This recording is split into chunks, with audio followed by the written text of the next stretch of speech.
Hi friends, my name is Mohan. I'm a dialysis technician. So ఇప్పుడు మీరు చూస్తున్న thumbnail అయితే 100% కరెక్ట్. ఎందుకంటే ఎప్పుడైతే మన కిడ్నీ ప్రాబ్లం ఉంటుందో, తర్వాత ఎవరైతే డయాలసిస్ చేయించుకుంటారో, ఎవరైతే కిడ్నీలు కంప్లీట్గా షట్ డౌన్ అయ్యి యూరిన్ అనేది బయటకి జనరేట్ అవ్వదో వాళ్ళకి ఈ పొటాషియంతో అయితే లైఫ్ ప్రాణానికి ప్రమాదం అని చెప్పవచ్చు. సో ఎందుకంటే కనుక ఈ పొటాషియం అనేది నార్మల్ హ్యూమన్స్లో చూసుకుంటే 3.5 మిల్లీ ఈక్వలెంట్స్ నుంచి 5 మిల్లీ ఈక్వలెంట్స్ వరకు ఉంటుంది. సో ఎప్పుడైతే ఈ పొటాషియం మన బాడీలో ఎక్కువ అయినప్పుడు, లేదంటే మన హై పొటాషియం ఫుడ్స్ అనేది తీసుకున్నప్పుడు మన యూరిన్ ద్వారా ఈ పొటాషియం అనేది బయటికి వెళ్తూ ఉంటుంది. ఎప్పుడైతే మన కిడ్నీస్ పని చేయవో అప్పుడు ఈ పొటాషియం అంతా లోపడే బిల్డప్ అవుతుంది అనమాట.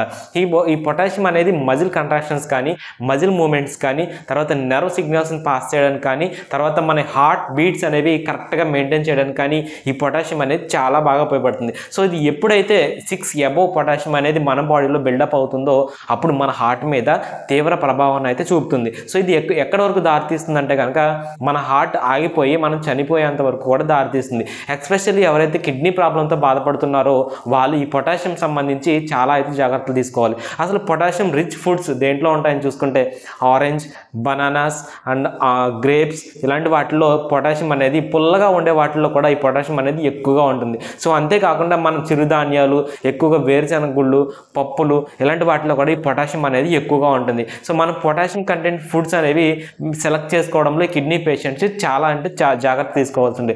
అసలు ఈ పొటాషియం ఎక్కువైనప్పుడు మనకి ఏ విధమైన సిమ్టమ్స్ కనిపిస్తాయని చూసుకుంటే అందులో మొదటిది మన హార్ట్ పాల్పిటేషన్, మన హార్ట్ ఫాస్ట్గా లేదా చాలా స్లోగా గట్టిగా కొట్టుకుంటున్నట్లు మనకైతే తెలుస్తుంది. సో దీని తర్వాత మనకి మజిల్ అంతా కూడా చాలా టైర్డ్గా, వీక్నెస్గా ఉన్నట్టు అనిపిస్తుంది. కొంతమందిలో చూసుకుంటే డయేరియా కానీ, లేదంటే వాంతులు కానీ ఇలాంటివి కూడా అయ్యే ఛాన్సెస్ అయితే ఉన్నాయి. సో దీన్ని మనం ఇమీడియట్గా డయాలసిస్ ద్వారా ట్రీట్మెంట్ చేయకపోతే కనుక ప్రాణానికి ప్రమాదం వచ్చే ఛాన్స్ అయితే ఉంది. సో అందరూ ఈ పొటాషియం సంబంధించిన ఇంపార్టెన్స్ని డయాలసిస్, ఎస్పెషల్లీ కిడ్నీ ప్రాబ్లమ్స్ ఎవరైతే ఉన్నారో వాళ్ళు లిమిటెడ్గా పొటాషియం ఇంటేక్ అనేది తీసుకుంటూ ఉండాలి. సో మన రెగ్యులర్ మానిటరింగ్లో ఈ పొటాషియం అనేది చూసుకుంటూ ఉండాలి. సో ఒకసారి డయాలసిస్ పెట్టినా సరే ఈ పొటాషియం అనేది ఇంట్రాసెల్యులర్గా ఉంటుంది కాబట్టి మనకి క్లియరెన్స్ కూడా స్లోగా ఉంటుంది. సో అలాంటి టైంలో ఈ పొటాషియంకి మరింత ఇంపార్టెన్స్ అనేది ఇచ్చి మనం తీసుకునే ఆహారంలో ఈ పొటాషియం అనేది కరెక్ట్ సైజులో ఉండే విధంగా చూసుకుంటూ ఉండాలి. సో థ్యాంక్ యూ ఫ్రెండ్స్, ఇది ఈరోజు టాపిక్. ఇప్పటివరకు మన ఛానల్ ఎవరైనా సబ్స్క్రైబ్ చేయనట్టయితే ప్లీజ్ సబ్స్క్రైబ్ చేయడం.